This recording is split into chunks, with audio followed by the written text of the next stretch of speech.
Namaz xuşsuz qılındısa, təzyindən qılmaq olar onu. Bu məsələdə yəni ümumiyyətlə birinci bilmək lazımdır ki, namazda xoşu vacibdir yox.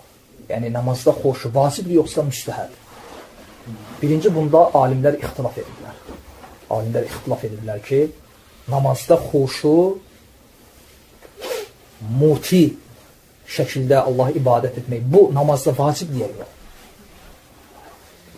Sual budur ki, bu ixtilafda fayda nədir? Bu ixtilafda səbəb odur ki, əgər vacibdirsə, deməli, xoşu ilə namaz qılmayan, namazdan fayda əldə etmir və vacibi tərk etdiyinə görə, əgər bu bilə-bilə olsa, yəni namaza laqeydçilik yönündən olsa, günah da qazanır və ya qazana bilər.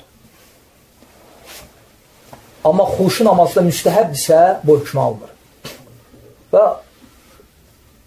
səhih olan rəy də budur ki, xoşu namazda vacibdir. Və buna Quran ayələri, kifayət qədər ayələr var və sünnədə buna dəlildir.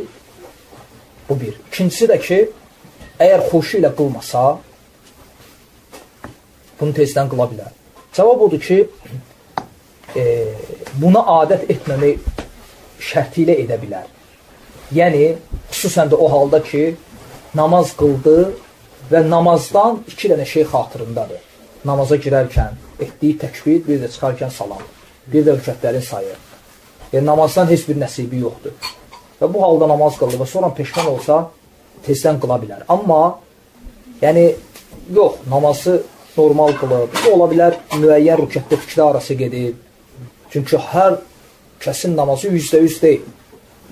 Və ən pis oğurluq da namazda şeytanın səndən oğurladığıdır və hədisdə də gəlib ki, ola bilər 50% oğurlasın, ola bilər 3də 1, 2də 1, 10%, 5%.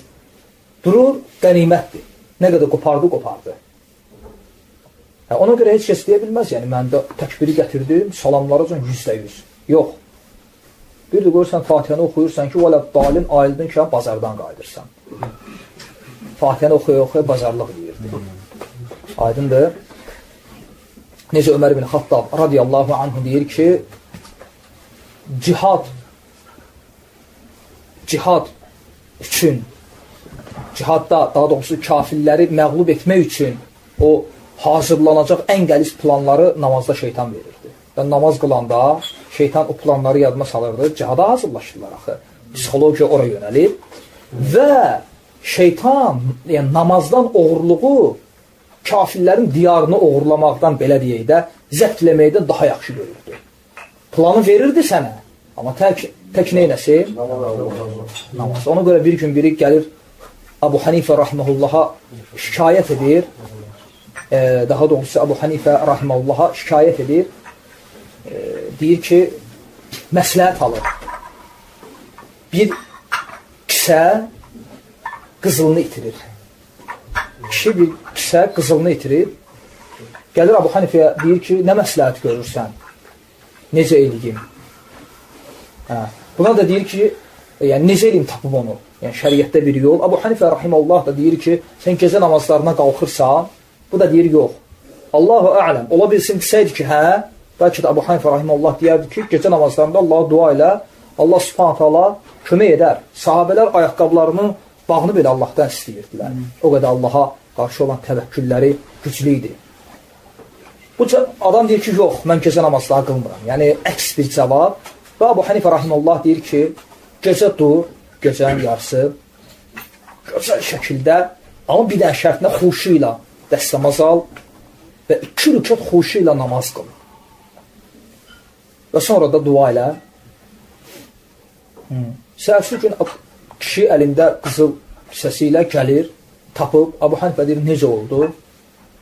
Deyir, mən dediyiniz kimi xuşu ilə dəstəmaz aldım, təkbiri gətirdim, xuşu ilə namaza girdim. Elə bütün fikrimi namaza yönəltmişdim ki, şeytan xatırlatdı. Əbu Hanifə deyir, neynədir?